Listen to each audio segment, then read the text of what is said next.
அன்பு ஆன்மீக தமிழ் அன்பர்களே நண்பர்களே, உங்கள் அனைவருக்கும் தமிழ் யூடியூப் சேனலின் இனிய தமிழ் வணக்கம். தாய்மொழியால் இணைவோம், தாய்மொழியை வளர்ப்போம். வாழ்க தமிழ், வளர்க தமிழ். நமது சேனல் ஆன்மீக பதிவில் இன்று முதல் சைவ சமய 12 திருமுறைகளில் 1 முதல் 7 திருமுறைகளாக வருகின்ற தேவாரம் என்ற திருமுறையை ஒவ்வொன்றாக மூலமும் உரையுமாக அளிக்க உள்ளோம்.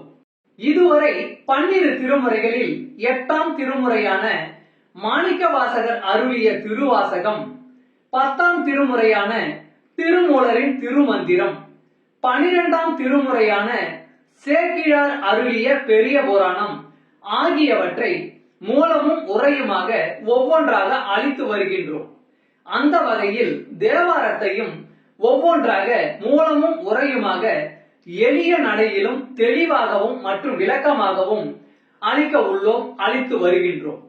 ஆன்மீக தமிழ் அன்பர்களாகிய நீங்கள் இதனை கேட்டு இதன் இனிமை உணர்ந்து இறைப்பயன் பெற வேண்டியும், மேலும் இப்பதிவிற்கு லைக் மற்றும் ஷேர் செய்தும், அது மட்டுமல்லாமல் இதுவரை இந்த சேனலுக்கு நீங்கள் சப்ஸ்கிரைப் செய்யவில்லை என்றால் சப்ஸ்கிரைப் செய்து பெல் சிம்பலையும் கிளிக் செய்து ஆதரவு அளிக்கவும் அன்புடன் கேட்டுக்கொண்டு இப்பதிவினை தொடர்கிறேன். வாருங்கள், ஆன்மீக பதிவான தேவாரம் பற்றி அறிவோம், அறிந்து தெளிவோம், தெளிந்து இறைப்பயன் பெறுவோம்.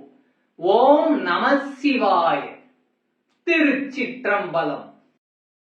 தேவாரம் என்பது சைவ சமய கடவுளான சிவபெருமான் மீது பாடப்பெற்ற 12 திருமுறைகளில் முதல் 7 திருமுறைகள் ஆகும். இந்த 7 திருமுறைகளை திருஞான சம்பந்தமூர்த்தி நாயனார், திருநாவுக்கரசு நாயனார், சுந்தரமூர்த்தி நாயனார் ஆகிய நாயன்மார்கள் தமிழில் பாடியுள்ளார்கள். முதல் இருவரும் பொது ஊழி 7ஆம் நூற்றாண்டிலும், 3ஆம் அவர் பொது ஊழி 8ஆம் நூற்றாண்டிலும் இவற்றை பாடியதாக கருதப்படுகிறது. தேவாரங்கள் பதிக வடிவிலே பாடப்பட்டுள்ளன. பதிகம் என்பது 10 பாடல்களை கொண்டது. பொது ஊழி 7ஆம் நூற்றாண்டு தமிழ்நாட்டிலே பல்லவர் ஆட்சி பலம் பெற்றிருந்த காலமாகும். மிகவும் செல்வாக்குடன் இருந்த பௌத்தம், சமணம் ஆகிய சமயங்களுக்கு எதிராக சைவ சமயம் மீண்டும் வளர்ச்சி அடைய தொடங்கிய காலம். திருஞான சம்பந்தர், திருநாவுக்கரசர் போன்றோர் தோன்றி ஊர் ஊராக சென்று சமய பிரச்சாரம் செய்தனர். சென்ற இடங்களிலெல்லாம் இருந்த கோயில்கள் மீது தேவாரங்களை பாடினர். திருஞான சம்பந்தர் தனது 3வது வயதில் தேவாரங்களை பாட துவங்கியதாக சொல்லப்படுகிறது. இவர் தனது சொந்த ஊரான சீர்காழியில் உள்ள தோணியப்பர் மீது தோடுடைய செவியன் என்று தொடங்கும் அவரது முதற் பதிப்பை பாடினார். தெய்வங்கள் மீது பாடப்பட்ட ஆரம் என்பதால் தேவாரம் என்று பெயர் பெற்றதாக கூறுவர். ஆனால் இசையியலில் வாரம் என்பது நடையை குறிக்கும் சொல்லாகும்.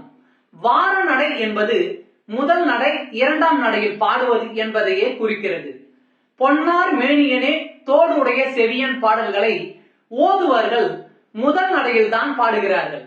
முதல் நடையில் ஓர் எழுத்தாக பாடுவதையே முதல் நடை என்பர். திருவதிகை வீரட்டானம் என்னும் தளத்தில் பாடிய கூட்டாயினவாறு விளக்க களிர் என்று தொடங்கும் பதிகமே அப்பர் என்று அழைக்கப்பட்ட திருநாவுக்கரசரின் முதற் பதிகம் ஆகும். பித்தா பிறைசூடி என்று தொடங்கும் தேவாரம் சுந்தரரின் முதற் பதிகம் ஆகும்.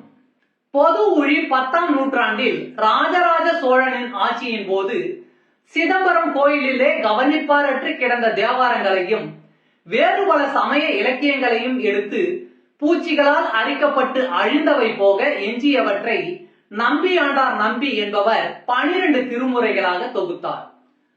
சுந்தரமூர்த்தி நாயனார் பாடிய பாடல்களை சுந்தர தேவாரம் என்று அழைக்கின்றனர். இப்பாடல்களை திருப்பாட்டு என்றும் அழைப்பது வழக்கம். இப்பாடல்களை 12 திருமுறைகளிலும் தேவாரத்திலும் இணைத்துள்ளார்கள். இவர் சிவபெருமான் மீது பாடிய பாடல்கள் 38,000 என்று கூறுகின்றனர். இவை பண்களோடு அமைந்துள்ளன. அதனால் பண் சுமந்த பாடல்கள் என்றும் கூறுகின்றனர். இவற்றில் 100 பதிகங்கள் கிடைத்துள்ளன. அவற்றில் 17 பண்கள் இடம்பெற்றுள்ளன. தேவாரங்களில் செந்துருத்தி பண் கொண்டு பாடியவர் இவரே. தேவாரங்களை பாடிய மற்ற இருவரான ஞான சம்பந்தரும் நாவுக்கரசரும் இந்த பண்ணில் பாடல்களை பாடவில்லை. சுந்தரர் அருளிய திருப்பதிகங்களை திருப்பாட்டு என்று அழைப்பது மரபு. இவர் அருளியவை 38,000. அவற்றில் கிடைத்த பதிகங்கள் 101 மட்டுமே. பண் வாரியாக திரட்டி 1 முதல் 7 திருமுறையாக அடைவு செய்துள்ள முறை முதலாவது ஆகும். இது பன்முறை எனப்படும். தேவார ஆசிரியர் மூவருள் இயலிசை தமிழாகிய திருப்பதிகங்களை முதலில் அருளி செய்தவர் திருஞான சம்பந்தர். ஆதலின் அவர் அருளிய திருப்பதிகங்கள் முதல் 3 திருமுறைகளாகவும், அவர்தம் எழுதகை நண்பராய் விளங்கிய திருநாவுக்கரசர் அருளிய திருப்பதிகங்கள் 4ஆம் திருமுறை, 5ஆம் திருமுறை, 6ஆம் திருமுறை என 3 திருமுறைகளாகவும், இவ்விரு பெருமக்களும் வாழ்ந்த காலப்பகுதியை ஒட்டி சில ஆண்டுகள் பிற்பட்டு தோன்றிய நம்பியூரார் ஆகிய சுந்தரமூர்த்தி சுவாமிகள் அருளிய திருப்பதிகங்கள் 7ஆம் திருமுறையாகவும் தொகுக்கப்பட்டன. இப்பெருமக்கள் மூவருள் முறையே ஒவ்வொருவரும் அருளி செய்த திருப்பதிகங்களில் அமைந்த பண்களை வகைப்படுத்தி ஒவ்வொரு பண்ணுக்கும் உரிய திருப்பதிகங்களையும் 7 திருமுறைகளாக வகுத்தெழுதியது பழைய முறை ஆகும். திருத்தலங்கள் வாரியாக மூவர் பாடல்களை தொகுத்து அடைவு செய்த முறை 2வது ஆகும். இது அடங்கன் முறை எனப்படும். மூவரில் ஒவ்வொருவர் பதிகங்களையும் தனித்தனியாக வைத்து தலங்கள் வாரியாக தொகுத்து அடைவு செய்த முறை 3வது ஆகும். இது தலமுறை எனப்படும். தலமுறை என்பது கோயில், திருவேட்களம் முதலாக திருப்பதிக கோவையர் குறித்த முறையொட்டி தேவார பாடல் பெற்ற திருத்தலங்களை எல்லாம் தில்லை பெருங்கோயில் முதலாக வரிசைப்படுத்தி அத்தலங்களுக்குரிய தேவார பதிகங்களை முற்குறித்த 7 திருமுறை பாகுபாட்டிற்கு ஏற்ப முறைப்பட சேர்த்து அமைத்த முறையாகும். பெரிய புராணத்தில் மூவரின் வரலாறு சேக்கிழார் கூறும்போது, இன்னப்பதிகம் ஊர் எல்லையில் இறைவன் திருமுன் வலம் வரும்போது பாடப்பெற்றது என்று கூறி வருவதை அறியலாம். அதன்படி தேவாரம் பாடப்பெற்ற காலமுறைப்படி ஒரு தொகுப்பு இருந்தது என்று உறுதி செய்யலாம். சோழர் வரலாற்றில் அக்குறிப்பு உள்ளது. அதற்கு பாடியவாறு என்று பெயர். தலமுறை பன்முறை வகைகளில் பன்முறைமையே பழைய ஏட்டுச்சுவடிகளில் இடம்பெற்றுள்ளது. மூவர் தேவார பதிகங்களை 7 திருமுறைகளாக பகுத்து வழங்கும் திருமுறை பகுப்புக்கு அடிப்படையாக அமைந்தது இப்பன்முறைமையே என கருதல் பொருந்தும். பன்முறைமையாகிய இதனை ஆதாரமாக கொண்டு நோக்கினால்தான் மூவர் திருப்பதிகங்களையும் முதல் 7 திருமுறைகளாக பகுத்து வழங்கிய நம் முன்னோரது பகுப்பு இனிது விளங்கும். தேவார திருப்பதிகங்களை தலமுறையில் அமைத்து பயிலும் வழக்கம் பிற்காலத்தில் தோன்றியதெனவே கருத வேண்டியுள்ளது. மூர்த்தி தலம், தீர்த்தம் என்பவற்றை முறையே கண்டு வழிபடும் விருப்புடைய சிவநேச செல்வர்கள் தாம் வழிபட விரும்பிய ஒவ்வொரு தலத்திற்கும் அமைந்த தேவார திருப்பதிகங்கள் முழுவதையும் நாள்தோறும் முறையே பாராயணம் செய்ததற்கு ஏற்ற வண்ணம் முறைப்படுத்தப்பட்டதே இத்தலமுறை பகுப்பாகும். இப்பகுப்பு தில்லை பெருங்கோயிலை முதன்மை திருத்தலமாக கொண்டு அமைந்திருப்பது தேவார ஆசிரியர் மூவர் திருவுள்ளத்திற்கும் ஏற்புடையதாகும். இது சிவத்தலங்கள் எல்லாவற்றிற்கும் முதலில் வைத்து போற்றத்தகும். சிறப்புடைய திருத்தலம் என்ற நோக்கத்துடன் தில்லை பெருங்கோயிலை பற்றி அம்மூவரும் உளமோந்து பாடிய திருப்பாடற் குறிப்புகளால் நன்கு புலனாகும்.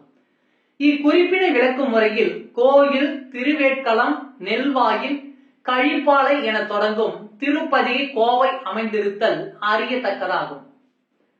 மேற்கூறித்த பன்முறை, தலமுறை என்னும் 2 வகை முறைகளுள் தேவார ஆசிரியர் காலந்தொட்டு இடையின்றி வழங்கி வருவதும் சைவ திருமுறைகள் 12 என்ற பகுப்பிற்கு நிலைக்களமாக அமைந்ததும் பன்முறைமையே ஆதலின் அம்முறையினை பின்பற்றி தேவார திருப்பதிகங்களின் அமைப்பினை நோக்குதல் ஏற்புடையதாகும்.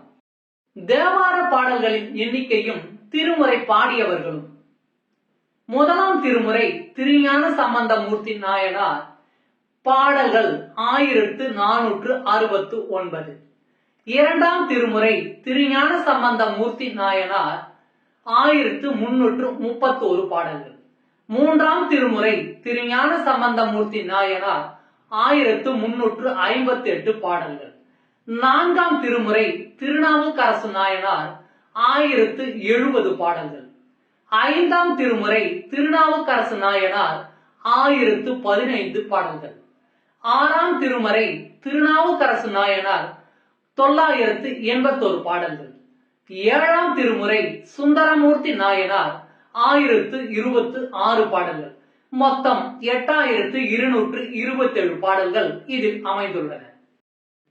பண் அமைத்தவர் என்று பார்த்தால் இப்பொழுதுள்ளபடி தேவார பாடல்களுக்கு பண் அமைத்து கொடுத்தவர் ராசேந்திர பட்டணத்திலிருந்து ஒரு பெண்மணி என்று உவே சாமிநாத ஐயர் குறிப்பிடுகிறார்.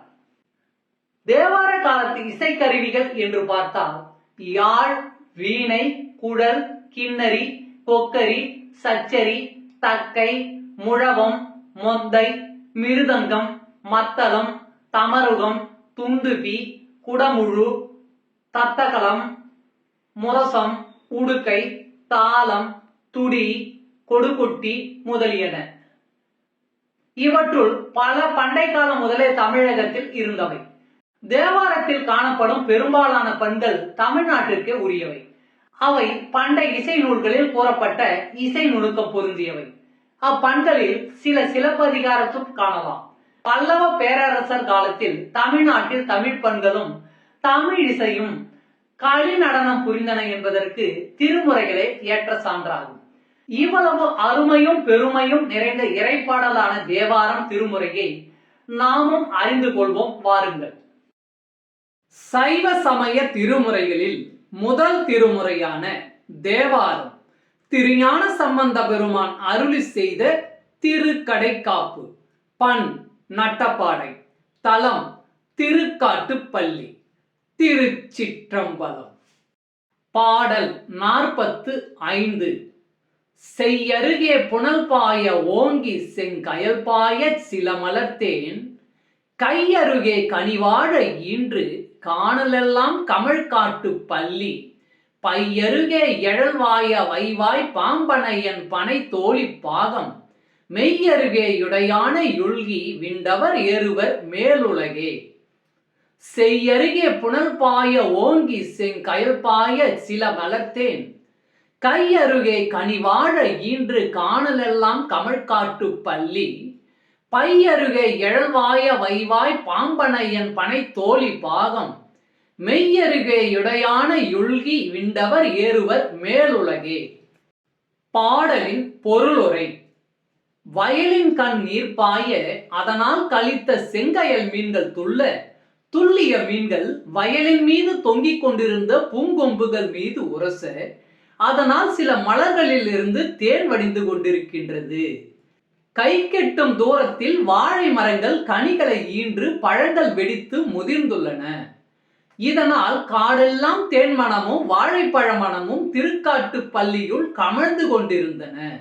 நச்சு பையின் அருகே அழலும் தன்மையுடைய 5 வாயையுடைய ஆதிசேடனை அணையாக கொண்ட திருமாலையும் உமையம்மையும் பாகமாக கொண்டு, அதாவது அரியட்டர் அர்த்தநாரீஸ்வரமாக விளங்கும் இறைவன் மீது பற்று கொண்டு ஏனைய பற்றுக்களை விட்டவர் வீட்டுலகை அடைவர்.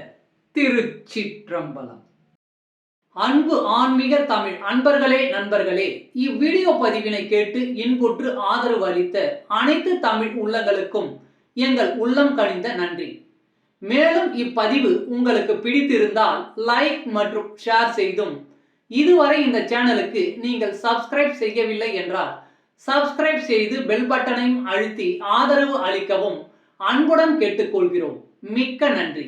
அடுத்த பதிவில் உங்களை விரைவில் சந்திக்கும் வரை உங்களிடமிருந்து விடை பெறுவது தமிழ் யூடியூப் சேனல்.